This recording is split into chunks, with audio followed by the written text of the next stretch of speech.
BSc semester 2 semester 1ની અંદર આપણે non coded ભાગ 1 ભણી ગયા અને એની અંદર અદેકોષ્ઠધારી અને કુળદેકોષ્ઠધારી સમુદાયના પ્રાણીઓ વિશે ભણી ગયા. હવે સેમિસ્ટર 2ની અંદર આપણે દેકોષ્ઠધારી પ્રાણીઓ વિશે ભણવાનું છે અને એની અંદર દેકોષ્ઠધારી પ્રાણીઓમાં પણ લોકોરક, સંધિપાદ, મૃદુકાય, શુર્તવચી અને હેમિકોડર્ટા વિશે ભણવાનું છે. એમાં અત્યારે હાલ આપણે ભણી રહ્યા છીએ સંધિપાદ સમુદાય.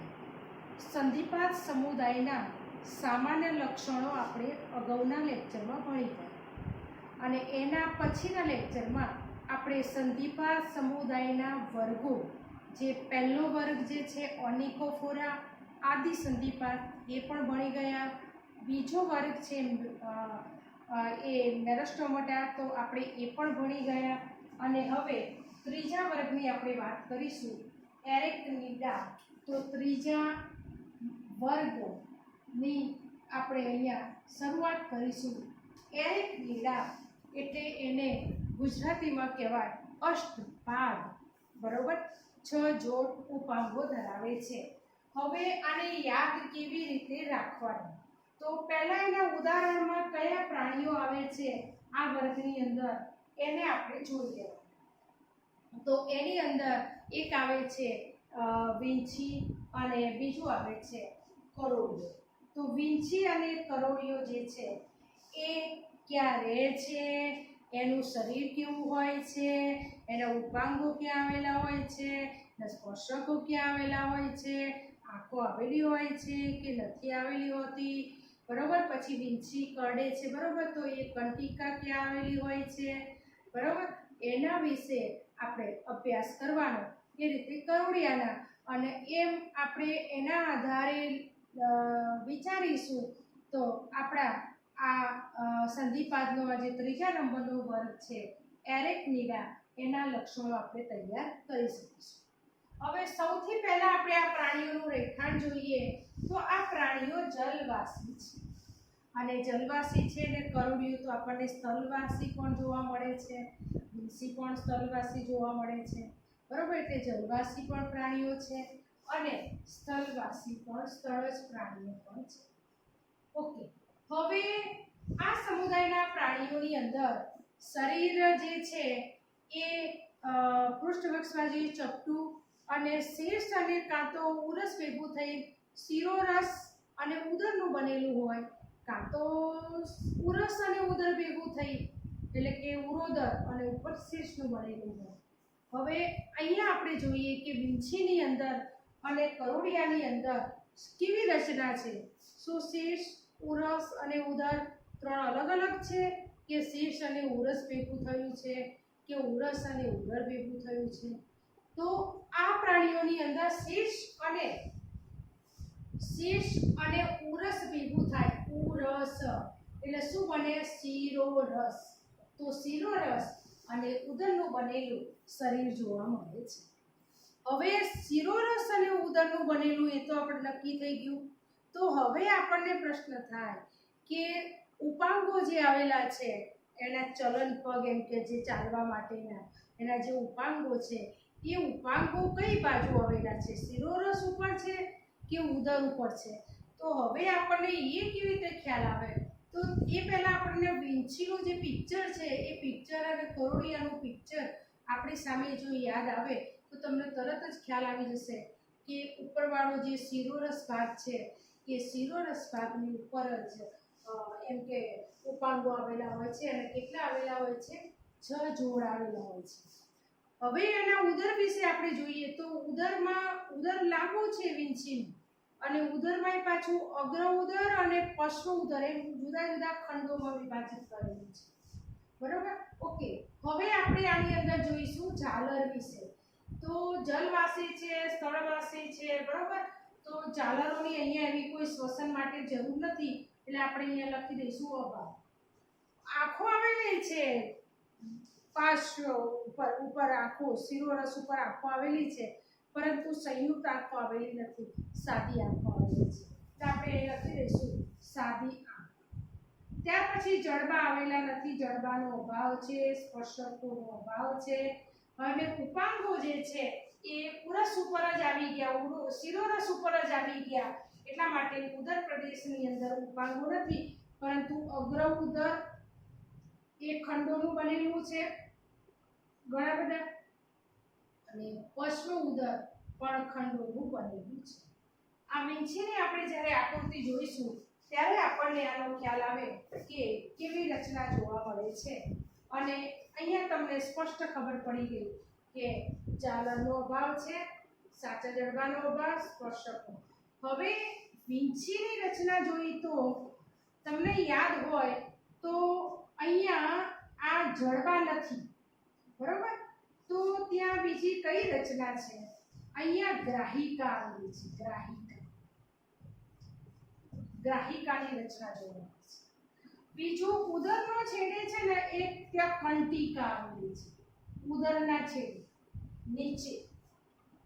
આ એક વસ્તુ તમારે યાદ રાખવાની. જો આના પહેલાનો જે વર્ગ હતો એમાં પણ ટેન્શન નામનો કાંટો હતો ઉદરના છેડે, અને આની અંદર પણ ઉદરના છેડે કંટિકા આવેલી છે, વીંછીની અંદર, એમાં ખાસ વીંછીની અંદર, બરાબર?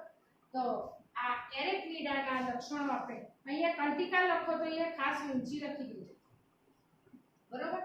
તો એરેક્નિડાના લક્ષણો આપણે જોઈ લઈએ. રહેઠાણ જલવાસી છે, સ્થળવાસી છે.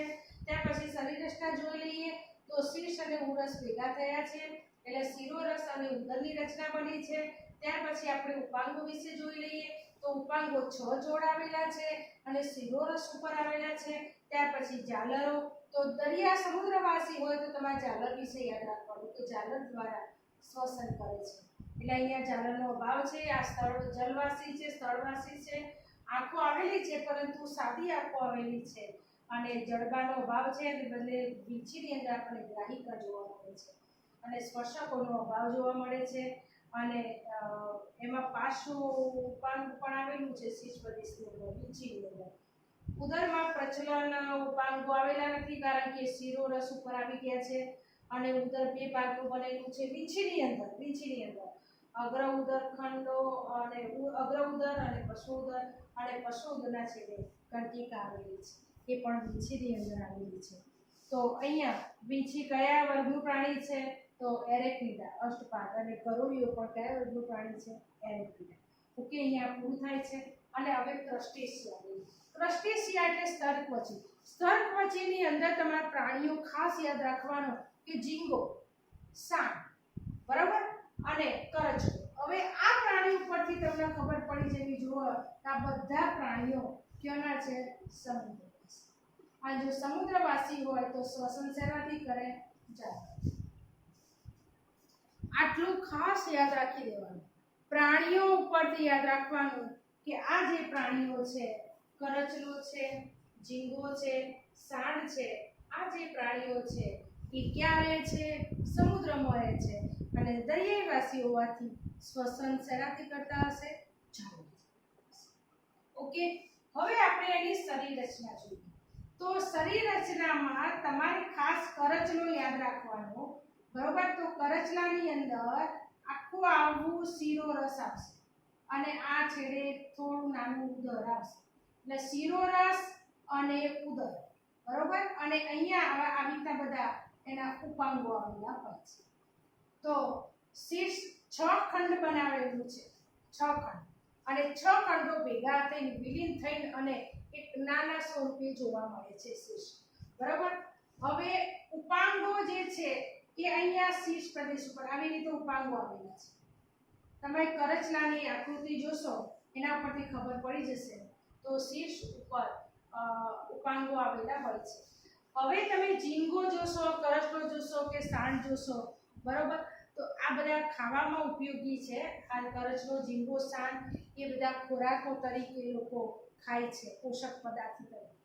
હવે આની ઉપર છે ને એ બહિર્કંકાલ, ચૂનાનું બનેલું બહિર્કંકાલ મજબૂત આવેલું હોય છે, બરોબર?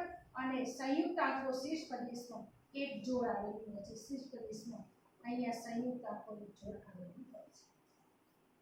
તો આ ક્રસ્ટેશિયા તમારે આ રીતે યાદ રાખવાનું. સૌથી પહેલા તો પ્રાણીઓના નામ યાદ રાખો.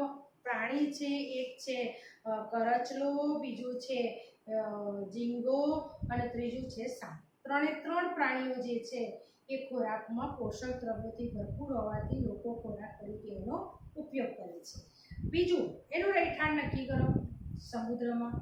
બીજું સમુદ્રમાં હોય તો શ્વસન શેનાથી કરે તો તરત તમને ખબર પડી જવી જોઈએ કે જાનવરથી કરે. ત્રીજું એની શરીર રચના જોઈએ. શરીર રચનામાં પ્રાણીનું પિક્ચર યાદ રાખવાનું તો તમારે જે છે ને એ કમ્પ્લીટલી ખ્યાલ આવી જશે. શીર્ષ છે એ નાના નાના 6 ખંડો છે ને પણ એ વિલીન થઈ ગયું છે ઉરસની સાથે અને આખું શિરોરસ બનાવી દીધું છે. અને એ શિરોરસની પાર્શ્વ બાજુએ આંખો આવેલી છે અને ઉપાંગો પણ આવેલા છે. બરાબર. એ સિવાય એ પ્રાણીની આજુબાજુ મજબૂત ચૂનાનું બનેલું બહિર્કંકાળ આવેલું હોય છે.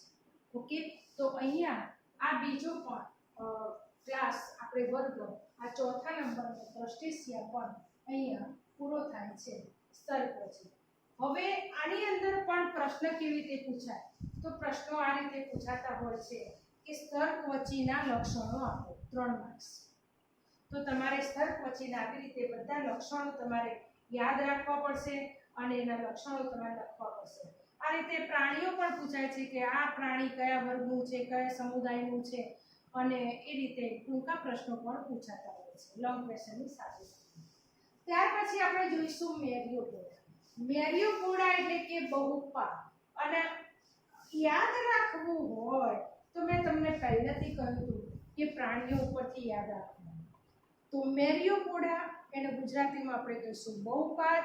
એની અંદર પ્રાણી આવે છે કાનખજૂરો અને ભરવાડ.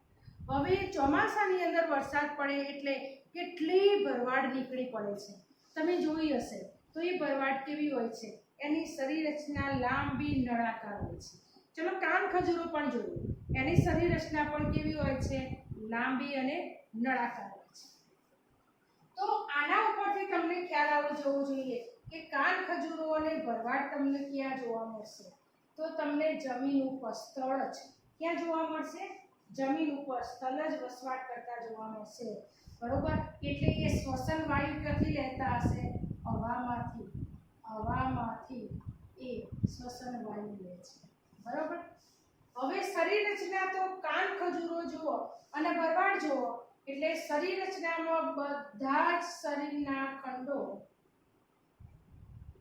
એક સરખા જોવા મળશે. એક સરખા. બરોબર. બધા શરીરના ખંડો આપણને કેવા જોવા મળે છે? એક સરખા જોવા મળે છે. ઓકે, હવે એનો જે શીર્ષ પ્રદેશ છે એ શીર્ષ પ્રદેશ ઉપર તમે આ કાનખજૂરો જોયો હોય તો ખ્યાલ હશે કે સ્પર્શક આવેલા હોય છે. બરોબર. એક જોડ સ્પર્શક આવેલા હોય છે, એક જોડ જડબા આવેલા હોય છે અને 2 જોડ જંભ આવેલા હોય છે. જંભ એટલે કે મુખાંગો. 2 જોડ જંભ આવેલા હોય છે. હવે શીર્ષ પ્રદેશ એનો જે આખો જે ગોળાકાર શીર્ષ પ્રદેશ હોય છે આખી રચના તમારે આવી રીતે યાદ રાખવાની. આ તો બધા સરખા ખંડો યાદ રાખવાના. બરોબર. હવે અહીંયા શીર્ષ પ્રદેશની અંદર જો આપણે આમાં સ્પર્શકો દોરી દઈશું, પછી આવેલા જડબા છે અને પછી જંભ આવેલા છે. આ રીતે તમારે યાદ રાખવાનું કે આ શરીર બધું એક સરખા ખંડનું બનેલું છે. આર્ય આવેલું છે, શીર્ષ આવેલું છે, શીર્ષ ઉપર સ્પર્શકો આવેલા છે, આ છે સ્પર્શક આવેલા છે અને અંદરની બાજુ બહારની બાજુ જડબા આવેલા છે અને જંભ આવેલા છે. જે રીતે આની અંદર આપણે મુખાંગો તરીકે કીટકમાં જોયું હતું ને વંદામાં કે અધિજમ ને પ્રથમ જમ ને દ્વિતીય જમ, તો એ રીતે આની અંદર પણ 2 જંભ આવેલા હોય છે અને જે મુખાંગો તરીકે કાર્ય કરે છે. ઓકે, તો ત્યાર પછી ઉપાંગો તરીકે લઈએ તો આ દરેક ખંડની અંદર કાં તો એક જોડે નીકળે છે કાં તો 2 જોડે નીકળે છે. કેટલાક પ્રાણીની અંદર આવી રીતે 2 જોડ નીકળે છે, કેટલાક પ્રાણીની અંદર વધારે નીકળે છે. તો શીર્ષ સિવાયના શરીરના પ્રત્યેક ખંડમાં અહીંયા આપણે લખીશું શીર્ષ સિવાયના શરીરના પ્રત્યેક ખંડમાંથી 1 જોડ કે 2 જોડ ઉપાંગો નીકળે છે. ઓકે, હવે કાનખજૂરાનું પિક્ચર યાદ રાખવાનું અને આ લક્ષણો યાદ રાખવાનું. ત્યાર પછી પાચન માર્ગ. અહીંયા સંપૂર્ણ જોવા મળે છે, સંપૂર્ણ અને વિકસિત પાચન માર્ગ જોવા મળે છે, સરળ પ્રકારનો છે. શ્વસન તો શ્વાસ નલિકાઓ આવેલી છે. ઉત્સર્જન તો માલપીત્ય નલિકાઓ જે વંદામાં હતી એટલી નહીં, પરંતુ 2 જોડ જેટલી માલપીત્ય નલિકાઓ આવેલી હોય છે. ઓકે, કાન ખજૂરોને પર. હવે કોઈ પણ તમે વર્ગના લક્ષણો યાદ રાખો. આપણને એક એવો પ્રશ્ન થાય, વિદ્યાર્થીઓ એવો પ્રશ્ન કરતા હોય છે કે બધું મિક્સ થઈ જાય છે. તો બરોબર છે, મિક્સ થાય, પણ હવે એને અલગ કેવી રીતે તારવવાનું? તો પ્રાણીઓ ઉપરથી યાદ રાખવાનું. મેં તમને અહીંયા ફરીથી એકવાર કહી દઉં છું, બહુપાદ કેમ કર્યું? કારણ કે પાદ એટલે કે પ્રચલન, તો એ પગ એના વધારે છે. અને આપણે એક કહેવત પણ ભણી ગયા કે કાન ખજૂરાના પગ એકાદ તૂટી જાય તો શું ફરક પડે છે? કેમ કે બહુ પૈસાનો માણસને થોડી કંઈક નુકસાન થયું તો શું ફરક પડે? આપણે એવું એક ઉદાહરણ પણ આપતા હોઈએ છીએ. તો આ કાન ખજૂરાનું આખું જે શરીર છે એ અનેક ખંડોનું બનેલું છે. એટલે તરત લખી દો કે શરીર, બધા શરીરના ખંડો એક સરખા. પછી રહેઠાણ તો ખબર પડે કે કાન ખજૂરો કયો રહે છે, ભરવાડ કયો રહે છે, એના પરથી તમે રહેઠાણ લખી શકો. ત્યાર પછી તમે કાન ખજૂરાના શીર્ષ ઉપરથી વિચારો કે શીર્ષ પ્રદેશમાં શું હોય છે? તો સ્પર્શક હોય છે, જડબા હોય છે, જભ હોય છે. હવે ઉપાંગો ક્યાં આવેલા છે? તો આ ઉદરના બધા ખંડો છે. દરેક ખંડમાંથી કાં તો એક જોડ નીકળે, કાં તો 2 જોડ ઉપાંગો નીકળતા હોય છે. દરેક ખંડમાં, શીર્ષમાંથી નહીં, બાકી દરેક ખંડમાંથી નીકળતા. પછી પાચન માર્ગ તો સંપૂર્ણ અને સરળ પ્રકારનો. અગ્ર છેડે મુખ દ્વાર, પશ્વ છેડે મળ દ્વાર. અને ત્યાર પછી શ્વસન તો સંધિપાદ સમુદાયમાં શ્વસન અંગોમાં શ્વાસ નલિકા હતી, શ્વસન છિદ્ર હતું, ઝાલર હતું, ઝાલર પોતી હતી, ફેફસા પોતી હતી. તો આની અંદર આ તો સ્થળ જ રહે છે એટલે ઝાલર તો આવવાની નથી. તો પછી શું આવે? તો પછી આની અંદર શ્વસન નલિકા અને ઉત્સર્જન અંગોમાં માલપીય નલિકા છે. હવે વંદાની અંદર આપણે માલપીય નલિકા જોઈ તો એની સંખ્યા તો 160 થી 120 જેટલી હતી બંને બાજુની જોઈએ તો, પશ્ચંત્રની બંને બાજુ. પણ આની અંદર તો 2 જોડ જ આવેલી છે. અને ઉદાહરણ તરીકે કાન ખજૂરોનું પર. તો અહીંયા આ મેરિયોપોડા એટલે બહુ વાત પૂરું થયું. તો અહીંયા પણ કેવી રીતે પ્રશ્ન પૂછે? ટૂંક નોંધ લખો બહુપાદના સામાન્ય લક્ષણો, બહુપાદના લક્ષણો, અથવા તો ઇંગ્લિશમાં વળી મૂકી દે કે મેરિયોપોડાના લક્ષણો. બરાબર. એ સિવાય કાન ખજૂરોને ભરવાડના પણ ટૂંકા પ્રશ્નો પૂછી શકાય કે એને કયા વર્ગમાં મૂકવામાં આવે છે, કયા સમુદાયનું ભણે છે. ઓકે. અને ત્યાર પછી ઇન્સેક્ટા એટલે કીટક. હવે આ વંદો તો આપણે કમ્પ્લીટ ભણી ગયા છીએ એટલે તમને યાદ આવવું જોઈએ કે આની અંદર આપણે શું આવશે. ચલો, ઇન્સેક્ટા, વંદો, મચ્છર, માખી, ઉધઈ, તીડ, પતંગિયું. ચલો, આ બધા પ્રાણીઓ તમને ક્યાં જોવા મળે છે? સૌથી વધારે વિપુલતા જોવા મળતા રહે, સૌથી વધુ સ્થળ જ કેટલાક મીઠા પાણીમાં, તો કેટલાક દરિયાઈ પાણી. આ થયું એનું રહેઠાણ. અને તમને રહેઠાણ આવડવું જોઈએ કારણ કે પ્રાણીઓ પરથી ખબર પડવી જોઈએ. સૌથી વધારે તો સ્થળ જ જોવા મળે છે. આ દરિયાઈ છે તો ભાગ્યે જ જોવા મળે છે. તો શરીર રચના, શીર્ષ, ઉરસ અને ઉદર.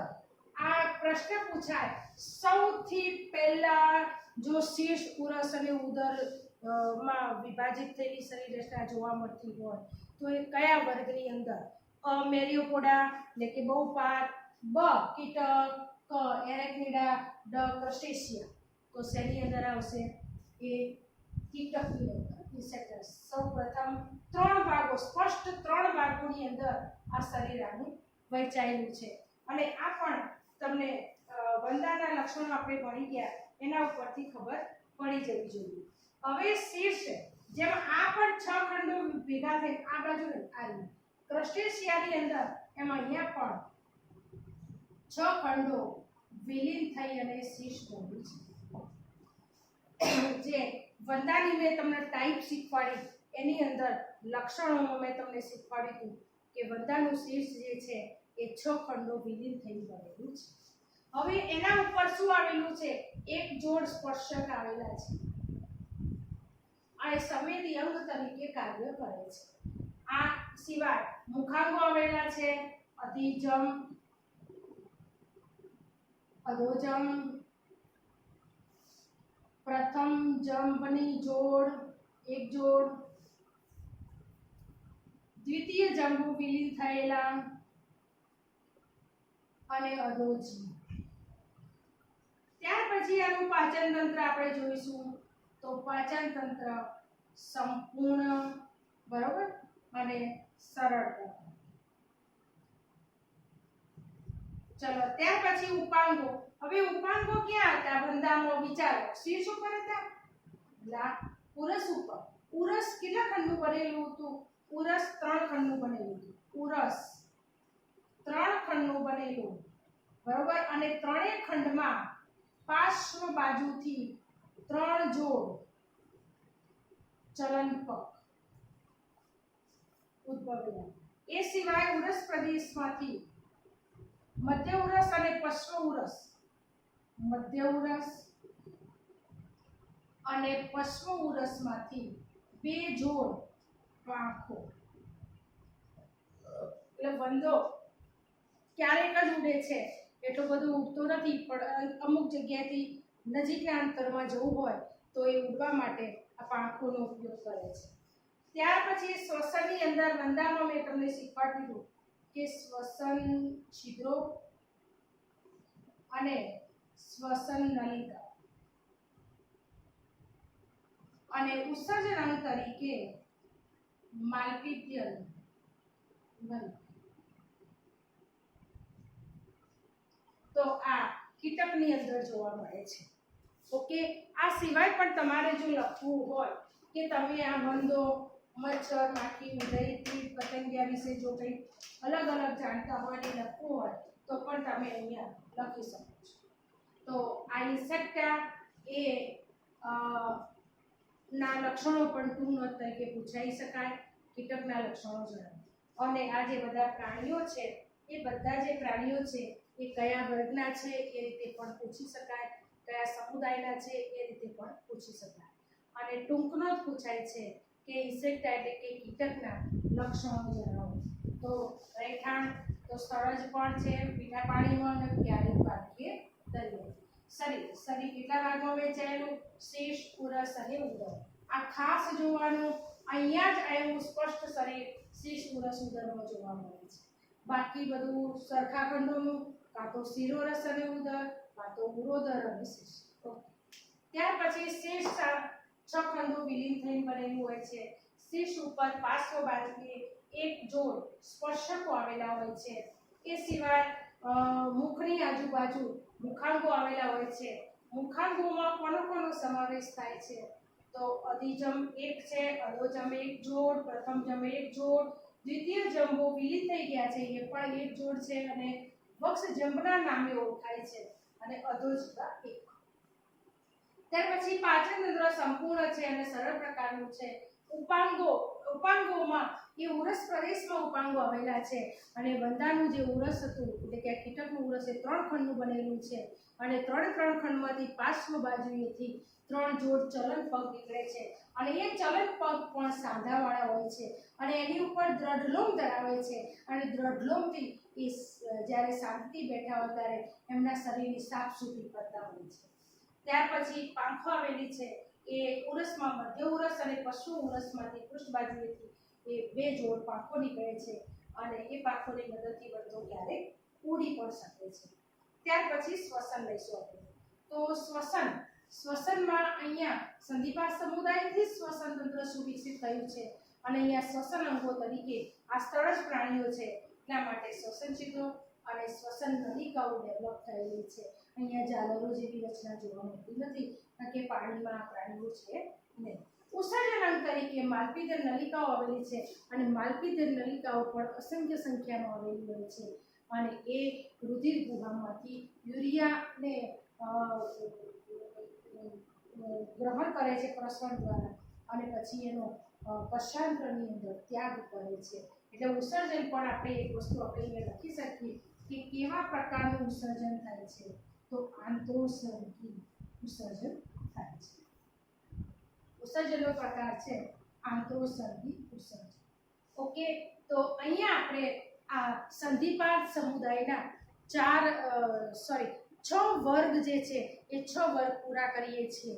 સૌથી પહેલો ઓર્નિકોફોરા, બીજો છે મેડમોસ્ટોમાટા, અને ત્રીજો છે એરેક્નિડા, અને ચોથો છે ક્રસ્ટેશિયા, અને પાંચમો છે મેરિયોપોડા, છઠ્ઠો છે ઇન્સેક્ટા. આ 6 વર્ગ આપણે પૂરા કરીએ છીએ.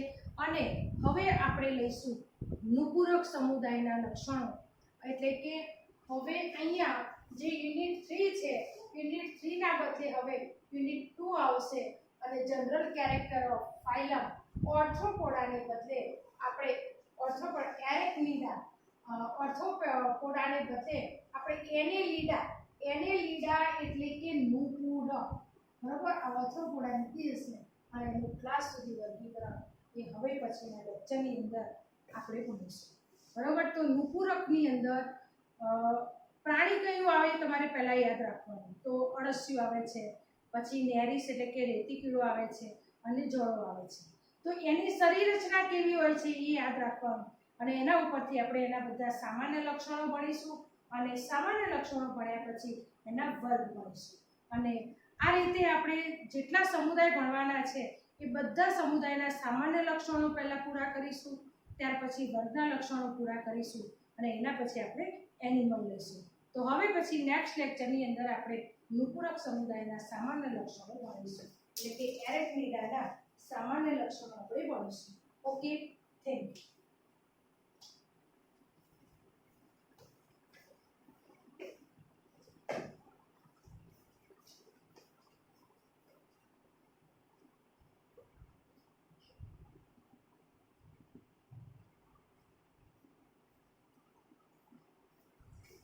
Thank you.